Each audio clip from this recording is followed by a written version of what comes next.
గౌరవ కలెక్టర్ గారితో కలిసి మన సూర్యాపేట జిల్లా మునగాల మండలంలో ఈ తాడువాయి గ్రామాన్ని సందర్శించడం జరిగింది.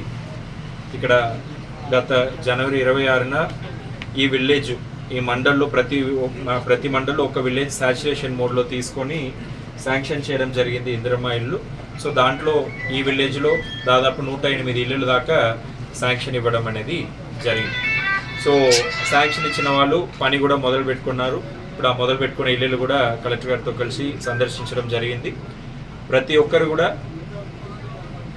ఎలాంటి డౌట్ లేకుండా మీరు మంచిగా మొదలు పెట్టుకొని 400 SFT ఉన్నట్టుగా మీరు ఇల్లు కట్టుకుంటే మీకు బేస్ మట్టం లెవెల్కి వచ్చేటప్పుడే ₹1,00,000 డైరెక్ట్గా మీ ఖాతాలోనే పడుతుంది.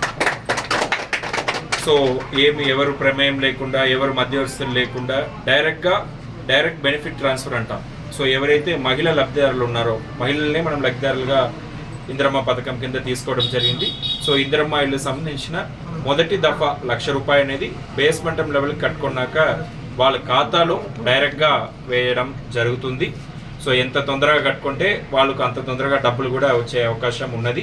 ఆల్రెడీ ప్రభుత్వం దీనికి అవసరమైన డబ్బులు అంతా కూడా సమకూర్చి రెడీగా ఉన్నాము. సో ఈరోజు వాళ్ళ బేస్మెంట్ లెవెల్ తీసుకొస్తే రేపే డబ్బులు ముట్టే విధంగా కూడా అన్ని చర్యలు ప్రభుత్వం తీసుకుంటా ఉంది. సో ఎవ్రీ స్టేజ్లో డబ్బులు వస్తూ ఉంటుంది బెనిఫిషరీకి. సో వాళ్ళకి మొత్తం 5 లక్షలు ఇల్లు పూర్తి అయినాక 5 లక్షలు అనేది మొత్తం అమౌంట్ వస్తుంది. ఫస్ట్ బేస్మెంట్ లెవెల్లో ₹1,00,000, తర్వాత గోడలు లేపినాక ఇంకో 1,00,000, స్లాబ్ వేసినాక 2 లక్షలు, మళ్ళీ మొత్తం పూర్తి చేసినాక ఇంకో ₹1,00,000 అనేది వాళ్ళ ఖాతాలో పడడం జరుగుతుంది.